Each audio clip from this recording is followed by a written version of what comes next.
Train ticket సంబంధించింది ఏదైనా book చేసుకునేటప్పుడు ఐఆర్సీటీసీ అని ఒక యాప్ వాడతాను నేను. అది వచ్చేసి ఇదే యాప్ ఐఆర్సీటీసీ ట్రైన్ టికెట్ స్టేషన్కి వెళ్ళి బుక్ చేసుకునేది కాకుండా ఫోన్లో బుక్ చేసుకోవచ్చు. సో ఇలా ఓపెన్ చేసుకోవాలి. ఇందులో మనం మెయిల్ ద్వారా వాటికి సంబంధించిన ఇన్ఫర్మేషన్ ఉంటుంది అనమాట. సేమ్ మన గూగుల్ అకౌంట్ ఎలా అయితే క్రియేట్ చేస్తామో అలా మన అకౌంట్ క్రియేట్ చేసుకోవాలి. ఇందులో బుక్ చేసుకున్న దానికి ఇదేమో మన ఇక్కడ ఉన్న 2 ఆప్షన్స్లో ఇదేమో టికెట్ బుక్ చేసుకోవాలంటే ఇదేమో మన బుకింగ్ చూసుకోవడానికి అంటే మన బుకింగ్ స్టేటస్ కానీ ఎన్ని టికెట్లు బుక్ చేసుకునేదని. ఇక్కడ మన పాస్వర్డ్ అడుగుతుంది.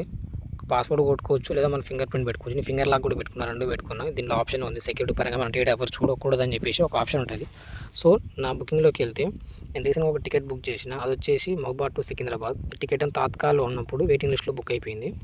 సో నేను బుక్ చేసినప్పుడు టికెట్లు ఏమో 51 వెయిటింగ్ లిస్ట్ ఉండే, 30 ఉన్నప్పుడు క్యాన్సిల్ అయిపోయింది. దీనికి సంబంధించింది ఒకవేళ రైల్వే టికెట్ క్యాన్సిల్ అయితే మనకి నియర్ బై 80% వరకు మన అమౌంట్ మనకు వస్తుంది. అంటే 100 రూపాయలు మనం వాళ్ళకి కడితే 80 రూపాయలు మనకు వస్తుంది. మిగతా కట్ అయిపోయింది అనమాట ట్యాక్స్ కింద. దీనికి సంబంధించిన ఇన్ఫర్మేషన్ మనకు మెయిల్కి ప్లస్ నార్మల్ టెక్స్ట్ మెసేజ్ కూడా వస్తుంది.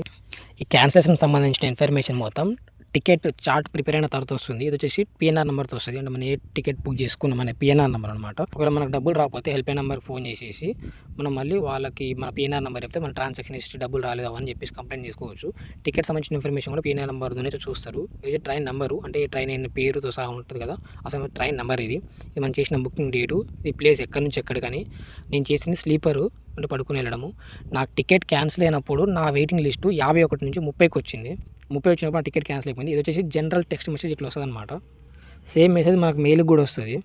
ఇది వచ్చేసి మన మెయిల్కి వచ్చిన మెసేజ్ అనమాట. ట్రైన్ నెంబర్ సంబంధించి పిఎన్ఆర్ నెంబర్ అన్ని డీటెయిల్స్ ఇందులో కూడా ఉంటాయి. అన్ని దీనికి సంబంధించింది హెల్ప్ లైన్ నెంబర్ ఉంటుంది ట్రైన్ వాళ్ళది. ఒకవేళ డబ్బులు రాకపోతే వాళ్ళకి మనం ఫోన్ చేయొచ్చు, లేదంటే వాళ్ళకి మెయిల్ కూడా చేయొచ్చు. సంబంధించి ఇన్ఫర్మేషన్ మొత్తం వాళ్ళకి సంబంధించి ఉన్న ఒక ఈ వెబ్సైట్లో కూడా చూసుకోవచ్చు.